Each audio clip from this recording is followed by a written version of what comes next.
નમસ્કાર વિદ્યાર્થી મિત્રો, અમારી યુટ્યુબ ચેનલમાં આપ સૌનું હાર્દિક સ્વાગત છે. વિદ્યાર્થી મિત્રો, આજે આપણે ધોરણ 11 વિષય એકાઉન્ટન્સીમાં ચેપ્ટર નંબર 2 વ્યવહારોની દ્વિઅસર અને ખાતાના પ્રકારોનો અભ્યાસ કરીશું.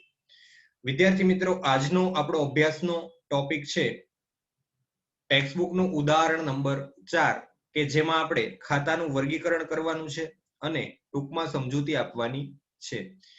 વિદ્યાર્થી મિત્રો, આ વિડિયો જોતા પહેલા જો તમે ખાતાના પ્રકારનો વિડિયો અગાઉ આપણે અપલોડ કરેલો એ ન જોયો હોય તો સૌપ્રથમ એ વિડિયો જોશો તો તમને આ વિડિયોમાં સંપૂર્ણ સારી રીતે સમજ પડશે. તો વિદ્યાર્થી મિત્રો, આપણે ખાતાનું વર્ગીકરણ કરવાનું છે અને ટૂંકમાં સમજૂતી આપવાની છે. ખાતાના વિદ્યાર્થી મિત્રો મુખ્ય 3 પ્રકાર પડે છે જે આપણે અગાઉના વિડિયો લેક્ચર્સમાં સમજેલા કે વ્યક્તિગત ખાતું, ત્યાર પછી માલ મિલકત ખાતું અને ઉપજ ખર્ચ ખાતું. વિદ્યાર્થી મિત્રો, વ્યક્તિગત ખાતામાં કઈ કઈ વિગતોનો સમાવેશ થાય છે એ તમને ખબર હોવી જોઈએ. વિદ્યાર્થી મિત્રો, વ્યક્તિગત ખાતામાં 2 પ્રકારની વ્યક્તિઓનો સમાવેશ થાય છે, કુદરતી અથવા તો પ્રાકૃતિક વ્યક્તિ અને બીજું કાયદેસરની કૃત્રિમ વ્યક્તિ. કુદરતી વ્યક્તિમાં કઈ વ્યક્તિઓ આવશે? તમામ પ્રકારની જીવંત વ્યક્તિ, મારા અને તમારા જેવી. ત્યાર પછી કાયદેસરની કૃત્રિમ વ્યક્તિઓમાં કેવી વ્યક્તિઓ આવશે? એમાં તમામ પ્રકારની સંસ્થાઓ, શૈક્ષણિક સંસ્થા, બેંક, ક્લબ, વીમા કંપની, આવી બધી જે વ્યક્તિઓ છે એનો સમાવેશ વિદ્યાર્થી મિત્રો કૃત્રિમ અથવા તો કાયદેસરની કૃત્રિમ વ્યક્તિઓમાં થાય છે. ત્યાર પછી માલ મિલકતના ખાતામાં કયા કયા ખાતા આવશે? વિદ્યાર્થી મિત્રો, માલના ખાતા અને મિલકતના ખાતા. મિલકતો દ્રશ્ય, અદ્રશ્ય અને ચાલુ મિલકતો હોય છે. ત્યાર પછી ઉપજ ખર્ચ ખાતામાં ખર્ચ અને ઉપજના ખાતાનો સમાવેશ થાય છે. તો આપણે ઉદાહરણને સમજીએ અને ખાતાના પ્રકારો છે એને પણ સમજીએ. એમાં વિદ્યાર્થી મિત્રો આપણે સૌપ્રથમ આ પ્રકારનું એક કોષ્ટક તૈયાર કરવું પડશે. એની પહેલી કોલમ જે છે એને ક્રમ, ખાતાનું નામ, ખાતાનો પ્રકાર અને એની સમજૂતી. તો આપણને પહેલું આપેલું છે વિદ્યાર્થી મિત્રો નવજીવન કોમર્સ કોલેજ. હવે તમે વિચારો વિદ્યાર્થી મિત્રો, આ નવજીવન કોમર્સ કોલેજ છે વ્યક્તિગત ખાતામાં આવશે, માલ મિલકત ખાતામાં આવશે કે ઉપજ ખર્ચ ખાતામાં? વિદ્યાર્થી મિત્રો, આ નવજીવન કોમર્સ કોલેજ છે એ એક જાતની કાયદેસરની કૃત્રિમ વ્યક્તિ કહેવાય, એટલા માટે એનો સમાવેશ વ્યક્તિગત ખાતામાં થાય છે અને સમજૂતીમાં આપણે લખીશું કે કાયદેસરની કૃત્રિમ વ્યક્તિ છે. ત્યાર પછી વિદ્યાર્થી મિત્રો ઉપાડ ખાતું આવે છે. ઉપાડ કોને કહેવાય એ તમે ચેપ્ટર 1 માં શીખેલા હશો કે ધંધાનો માલિક પોતાના અંગત વપરાશ માટે ધંધામાંથી રોકડ, માલ કે મિલકત લઈ જાય તો એને આપણે ઉપાડ તરીકે ઓળખીએ છીએ. ટૂંકમાં ઉપાડ છે એ ધંધાના માલિકનો અંગત ખર્ચ છે. એટલે ઉપાડ ખાતું છે એ ધંધાના માલિકને દર્શાવે છે બાળકો. ધંધાનો માલિક છે એક જાતનો કુદરતી વ્યક્તિ છે, એટલા માટે ઉપાડ ખાતાનો સમાવેશ ક્યાં થશે? વ્યક્તિગત ખાતાની અંદર. અને એની સમજૂતીમાં આપણે લખીશું કે ધંધાના માલિકનો અંગત ખર્ચ છે. આપણે વ્યક્તિગત ખાતામાં બાળકો સમજેલા હતા કે અન્ય વ્યક્તિઓને દર્શાવતા ખાતા, એમાં મૂડી ખાતું અને ઉપાડ ખાતાનો સમાવેશ થાય છે. એનું કારણ છે કે આ બંને ખાતા છે એ ધંધાના માલિકને દર્શાવે છે. ત્યાર પછી રોકડ ખાતું. વિદ્યાર્થી મિત્રો, રોકડ છે એ કોઈ વ્યક્તિ નથી, આવક નથી, ખર્ચ નથી. આ રોકડ છે એક જાતની ચાલુ મિલકત છે ધંધાની, એટલા માટે એનો સમાવેશ ક્યાં થશે બાળકો? માલ મિલકત ખાતાની અંદર. અને એનું કારણ છે કે રોકડ ધંધાની ચાલુ મિલકત છે. ત્યાર પછી ધર્માદા ખાતું. વિદ્યાર્થી મિત્રો, ધર્માદો છે એ એક જાતનો ધંધાનો ખર્ચ ગણાય છે, એટલા માટે એનો સમાવેશ ઉપજ ખર્ચ ખાતામાં થશે. અને આપણે સમજૂતીમાં લખીશું કે ધર્માદો એ ધંધાનો ખર્ચ છે. ધંધા દ્વારા ધાર્મિક કાર્ય માટે જે રકમ ખર્ચવામાં આવે એને વિદ્યાર્થી મિત્રો ધર્માદા ખર્ચ તરીકે ઓળખવામાં આવે છે. ત્યાર પછી નંબર 5 યંત્ર ખાતું. હવે વિદ્યાર્થી મિત્રો, યંત્ર છે એ ધંધા માટે શું ગણાય? વિચારો, મિલકત ગણાય, એટલા માટે એનો સમાવેશ માલ મિલકત ખાતામાં થશે. અને સમજૂતીમાં આપણે લખીશું કે ધંધાની બિન ચાલુ એટલે કે કાયમી મિલકત છે. ત્યાર પછી જમીન ખાતું આવે છે. વિદ્યાર્થી મિત્રો, તમે બધા જાણો છો જમીન પણ ધંધા માટે શું ગણાય? મિલકત, એટલા માટે એનો સમાવેશ માલ મિલકત ખાતામાં થશે અને સમજૂતીમાં લખીશું કે ધંધાની બિન ચાલુ મિલકત છે. ત્યાર પછી રાજ મેડિકલ સ્ટોર્સ નું ખાતું. હવે વિચારો વિદ્યાર્થી મિત્રો, વ્યક્તિગત ખાતામાં આવશે, માલ મિલકત ખાતામાં આવશે કે ઉપજ ખર્ચ ખાતામાં આવશે? રાજ મેડિકલ સ્ટોર્સ છે એ એક જાતની વિદ્યાર્થી મિત્રો સંસ્થા છે, એટલા માટે એનો સમાવેશ વ્યક્તિગત ખાતામાં થશે અને આપણે સમજૂતીમાં લખીશું કે કાયદેસરની કૃત્રિમ વ્યક્તિ છે. આ રાજ મેડિકલ સ્ટોર્સ છે એ કોઈ જાતની કુદરતી કે જીવંત વ્યક્તિ નથી. ત્યાર પછી પગાર ખાતું. વિદ્યાર્થી મિત્રો, ધંધામાં જે કઈ કર્મચારી કાર્ય કરે છે એને આપણે પગાર ચૂકવવો પડે, એટલે આ પગાર છે એ ધંધાનો ખર્ચ ગણાય, એટલે એનો સમાવેશ ક્યાં થશે? ઉપજ ખર્ચ ખાતામાં. અને કારણમાં શું લખાશે? પગાર એ ધંધાનો ખર્ચ છે. ત્યાર પછી આવક માલ ગાડા ભાડાનું ખાતું. વિદ્યાર્થી મિત્રો, આવક માલ ગાડા ભાડું છે એ ધંધાનો ખર્ચ છે, એટલે એનો સમાવેશ ઉપજ ખર્ચ ખાતાની અંદર થશે. અને એનું કારણ શું લખાશે? કે આવક માલ ગાડા ભાડું છે એ ધંધાનો ખર્ચ છે, એક જાતનો ધંધાનો ખર્ચ છે. આવક માલ ગાડા ભાડાને આપણે ખરીદ માલ ગાડા ભાડા તરીકે પણ ઓળખીએ છીએ. આ શબ્દ તમે પહેલી વખત સાંભળેલો હશે વિદ્યાર્થી મિત્રો, આવક માલ ગાડા ભાડું, કે જ્યારે વેપારી માલની ખરીદી કરવા જાય છે ત્યારે જે ભાડું ચૂકવવું પડે એને આવક માલ ગાડા ભાડા તરીકે ઓળખવામાં આવે છે. ત્યાર પછી નંબર 10, ફર્નિચર ખાતું. વિદ્યાર્થી મિત્રો, ફર્નિચર ખાતું છે એ માલ મિલકત ખાતામાં આવશે. એનું કારણ છે ફર્નિચર ધંધાની બિન ચાલુ મિલકત છે. ત્યાર પછી જાવક માલ ગાડા ભાડાનું ખાતું. આ જાવક માલ ગાડા ભાડું છે એ પણ વિદ્યાર્થી મિત્રો ધંધાનો ખર્ચ ગણાય છે, એટલે ઉપજ ખર્ચ ખાતામાં આવશે. ત્યાર પછી સ્ટેશનરી ખર્ચનું ખાતું. વિદ્યાર્થી મિત્રો, તમને શબ્દમાં જ ખર્ચ શબ્દ દેખાય છે, એટલા માટે ઉપજ ખર્ચ ખાતું અને સ્ટેશનરી ખર્ચ એ ધંધાનો ખર્ચ છે. ત્યાર પછી મજૂરીનું ખાતું. મજૂરી પણ વિદ્યાર્થી મિત્રો ધંધાનો ખર્ચ ગણાય, એટલે ઉપજ ખર્ચ ખાતામાં આવશે. ત્યાર પછી કોપીરાઇટનું ખાતું. કોપીરાઇટ છે એ વિદ્યાર્થી મિત્રો માલ મિલકત ખાતામાં આવશે, ધંધાની એક જાતની અદ્રશ્ય મિલકત છે. ત્યાર પછી મળેલ વ્યાજનું ખાતું. વિદ્યાર્થી મિત્રો, મળેલ વ્યાજનું ખાતું, આ મળેલ વ્યાજ છે એ એક જાતની ધંધાની આવક ગણાય. મળેલ વ્યાજ ધંધાની એક જાતની આવક છે, એટલે એનો સમાવેશ ઉપજ ખર્ચ ખાતામાં થશે અને આપણે સમજૂતી લખીશું કે મળેલ વ્યાજ ધંધાની આવક અથવા તો ઉપજ છે. ત્યાર પછી નંબર 16, યુનિયન બેંકનું ખાતું. વિદ્યાર્થી મિત્રો, બેંક એક જાતની કાયદેસરની કૃત્રિમ વ્યક્તિ ગણાય, એટલે એનો સમાવેશ વ્યક્તિગત ખાતામાં થશે અને એનું કારણ છે કે બેંક કાયદેસરની કૃત્રિમ વ્યક્તિ છે. ત્યાર પછી ચૂકવેલ ભાડાનું ખાતું. વિદ્યાર્થી મિત્રો, ચૂકવેલું ભાડું એક જાતનો ધંધાનો ખર્ચ ગણાય, એટલે ઉપજ ખર્ચ ખાતામાં આવશે. ત્યાર પછી રિલાયન્સના શેરનું ખાતું. રિલાયન્સ લિમિટેડના શેર. વિદ્યાર્થી મિત્રો, અહીંયા ઘણા બાળકો ભૂલ કરે છે, ધ્યાન રાખજો. જો તમને ખાલી એવું કીધું હોય કે રિલાયન્સનું ખાતું, તો એ કંપની કહેવાય રિલાયન્સ એક જાતની, અને કંપની છે એ કાયદેસરની કૃત્રિમ વ્યક્તિ ગણાય, એટલે એનો સમાવેશ માલ મિલકત ખાતામાં નહીં પરંતુ વ્યક્તિગત ખાતામાં થાય. પણ અહીંયા આપણને ખાલી રિલાયન્સનું ખાતું એવું નથી પૂછેલું, આપણને અહીંયા પૂછેલું છે કે રિલાયન્સના શેરનું ખાતું. તો વિદ્યાર્થી મિત્રો, આ એક જાતનું ઇન્વેસ્ટમેન્ટ કહેવાય આપણું, તો એનો સમાવેશ આપણે માલ મિલકત ખાતાની અંદર કરીશું. રિલાયન્સના શેર એક જાતની ધંધાની મિલકત છે. ત્યાર પછી નંબર 19, મળેલ વટાવનું ખાતું.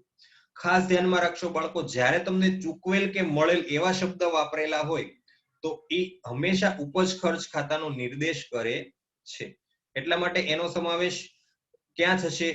ઉપજ ખર્ચ ખાતાની અંદર થશે.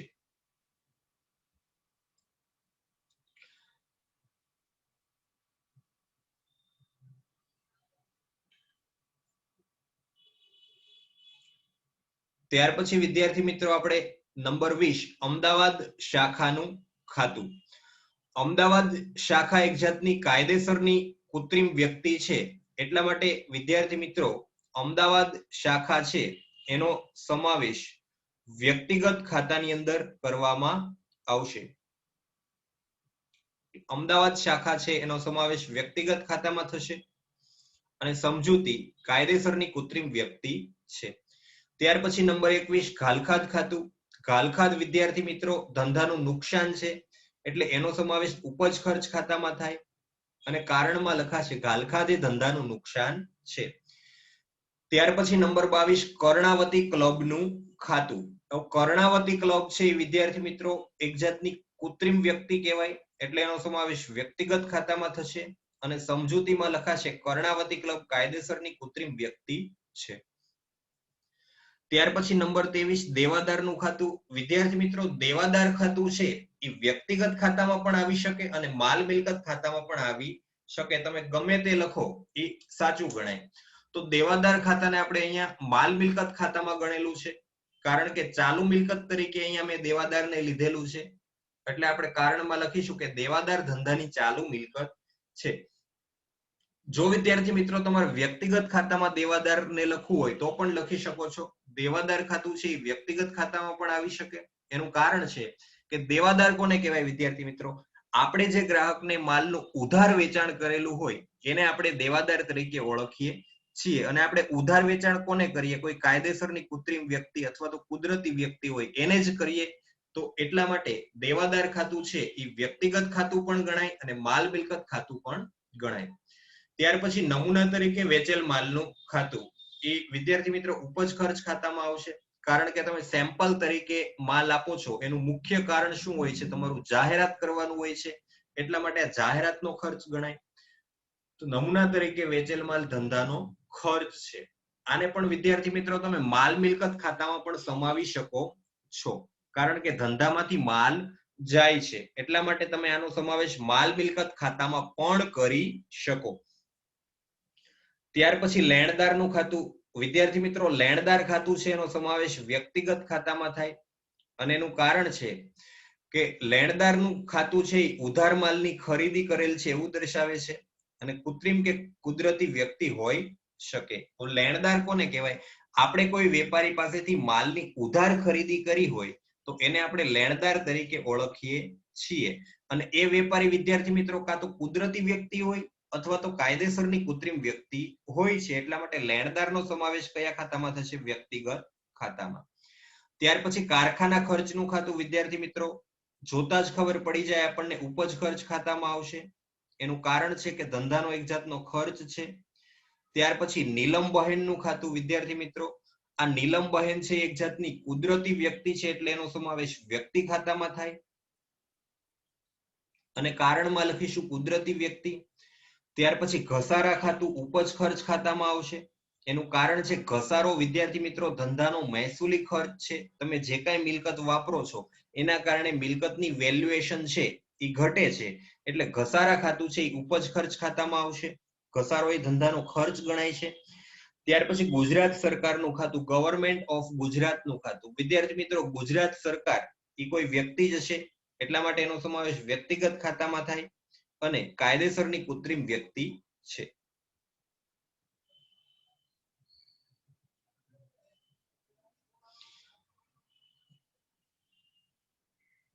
ત્યાર પછી નંબર 30 મળેલ બેંક વ્યાજનું ખાતું. મળેલું બેંકનું વ્યાજ. વિદ્યાર્થી મિત્રો મળેલું બેંકનું વ્યાજ ધંધાની ઉપજ ગણાય એટલે ઉપજ ખર્ચ ખાતામાં આવશે અને સમજૂતીમાં લખીશું કે ધંધાની આવક અથવા તો ઉપજ છે. ત્યાર પછી નંબર 31 જાહેરાતમાં આપેલ માલનું ખાતું. તો જાહેરાતમાં માલ આપવામાં આવે તો વિદ્યાર્થી મિત્રો ઉપજ ખર્ચ ખાતામાં આવશે. ધંધાનો એક જાતનો ખર્ચ ગણાય, જાહેરાત ખર્ચ ગણાય એટલા માટે જાહેરાતમાં આપેલ માલ ધંધાનો ખર્ચ છે. વિદ્યાર્થી મિત્રો આને તમે માલ મિલકત ખાતામાં પણ લખી શકો છો. એનું કારણ છે કે ધંધામાંથી માલ જાય છે. ત્યાર પછી મળેલા ડિવિડન્ડનું ખાતું. વિદ્યાર્થી મિત્રો ડિવિડન્ડ શબ્દ તમારા માટે નવો છે. જે બાળકોને ખબર નથી પડતી ધ્યાન આપશે. ડિવિડન્ડ કોને કહેવાય? તો વિદ્યાર્થી મિત્રો ડિવિડન્ડ છે એ તમે કોઈ કંપનીના શેરમાં રોકાણ કરેલું હોય, તમે કોઈ કંપનીના શેર ખરીદેલા હોય તો આ શેર ઉપર કંપની વર્ષના અંતે ડિવિડન્ડ જાહેર કરે છે. એટલે કે તમે શેરમાં રોકાણ કરેલું હોય અને વર્ષના અંતે તમને એમાંથી જે કાંઈ આવક મળે, જે કાંઈ નફો મળે એને આપણે ડિવિડન્ડ તરીકે ઓળખીએ છીએ. એક્ઝામ્પલ તરીકે તમે બેંકમાં પૈસા મૂકેલા હોય તો બેંક તમને વળતર સ્વરૂપે વ્યાજ આપે છે. તો એના બદલામાં જો તમે કોઈ કંપનીના શેરમાં રોકાણ કરેલું હોય અને કંપની વળતર સ્વરૂપે જે આપે એને શું કહેવામાં આવે છે બાળકો? ડિવિડન્ડ તરીકે ઓળખવામાં આવે છે. અને આ ડિવિડન્ડ મળેલું છે એટલા માટે આવક ગણાય, એટલે એનો સમાવેશ ઉપજ ખર્ચ ખાતામાં થશે. ત્યાર પછી મળેલું કમિશન વિદ્યાર્થી મિત્રો આવક ગણાય એટલે ઉપજ ખર્ચ ખાતામાં આવશે. ત્યાર પછી પાઘડીનું ખાતું. પાઘડી એક જાતની અદ્રશ્ય મિલકત છે એટલે માલ મિલકત ખાતામાં આવશે અને એનું કારણ લખાશે કે પાઘડી ધંધાની અદ્રશ્ય મિલકત છે. ત્યાર પછી આપેલા કમિશનનું ખાતું એટલે કે ચૂકવેલા કમિશનનું ખાતું છે. વિદ્યાર્થી મિત્રો આપણે કોઈ દલાલને કમિશન આપેલું હશે તો એ ધંધાનો ખર્ચ બની જાય એટલે ઉપજ ખર્ચ ખાતામાં આવશે. અને એનું રીઝન છે કે આપેલ કમિશન એ ધંધાનો ખર્ચ છે. ત્યાર પછી લેણી હુંડીનું ખાતું. લેણી હુંડી વિદ્યાર્થી મિત્રો એક જાતની ચાલુ મિલકત છે એટલે એનો સમાવેશ માલ મિલકત ખાતામાં કરવામાં આવે છે અને કારણ લખીશું કે ધંધાની ચાલુ મિલકત છે. વિદ્યાર્થી મિત્રો લેણી હુંડીનો સમાવેશ તમે વ્યક્તિગત ખાતામાં પણ કરી શકો છો. એનું કારણ છે આપણે એક નોંધનો અભ્યાસ કર્યો હતો કે લેણા દેવાના વ્યવહારોનો સમાવેશ વ્યક્તિગત ખાતામાં થાય છે. તો લેણી હુંડી વિદ્યાર્થી મિત્રો એક જાતનું લેણું કહેવાય. આપણે પૈસા લેવાના છે તો એનો સમાવેશ વ્યક્તિગત ખાતામાં પણ તમે કરી શકો છો, પણ અહીંયા આપણે માલ મિલકત ખાતામાં સમાવેશ કરેલો છે. ત્યાર પછી નંબર 37 આપેલ વટાવનું ખાતું. વિદ્યાર્થી મિત્રો આપેલો વટાવ એક જાતનો ધંધાનો ખર્ચ છે એટલે એનો સમાવેશ ઉપજ ખર્ચ ખાતામાં થશે અને કારણમાં લખાશે કે આપેલ વટાવે ધંધાનો ખર્ચ છે. ત્યાર પછી સ્ટોકનું ખાતું. વિદ્યાર્થી મિત્રો કોઈ પણ સ્ટોક છે એ ધંધાની એક જાતની ચાલુ મિલકત ગણાય એટલે એનો સમાવેશ માલ મિલકત ખાતામાં થશે અને ધંધાની ચાલુ મિલકત છે. ત્યાર પછી લાસ્ટ મૂડી ખાતું. વિદ્યાર્થી મિત્રો મૂડી ખાતું છે એ કોને દર્શાવે છે? ધંધાના માલિકને દર્શાવતું ખાતું છે. આ મૂડી ખાતું કોને દર્શાવે છે બાળકો? ધંધાના માલિકને. અને ધંધાનો માલિક છે એ કુદરતી વ્યક્તિ છે એટલે એનો સમાવેશ વ્યક્તિગત ખાતામાં થશે અને એની સમજૂતી છે કે માલિક ધંધાને મૂડી આપે છે અને માલિક કુદરતી વ્યક્તિ છે. આપણે જ્યારે ખાતાના પ્રકારનો અભ્યાસ કરેલો એમાં આપણે જોયું હતું અન્ય વ્યક્તિને દર્શાવતા ખાતા, એમાં મૂડી ખાતું અને ઉપાડ ખાતું છે એ હંમેશા વિદ્યાર્થી મિત્રો ધંધાના માલિકનો નિર્દેશ કરે છે, ધંધાના માલિકને દર્શાવે છે. એટલે મૂડી ખાતું છે એ વ્યક્તિગત ખાતામાં આવશે. તો અહીંયા વિદ્યાર્થી મિત્રો આપણું ઉદાહરણ 4 છે એ પૂર્ણ થાય છે. ફરીથી મળીશું નવા લેક્ચરમાં. ત્યાં સુધી દરેક વિદ્યાર્થી મિત્રોને જય શ્રી કૃષ્ણ. જો વિદ્યાર્થી મિત્રો તમને અમારો વિડીયો પસંદ આવ્યો હોય તો એને લાઈક કરશો, શેર કરશો અને સબસ્ક્રાઇબ કરશો જેથી આવનારા વિડીયોના નોટિફિકેશન્સ તમને સૌપ્રથમ મળતા રહે.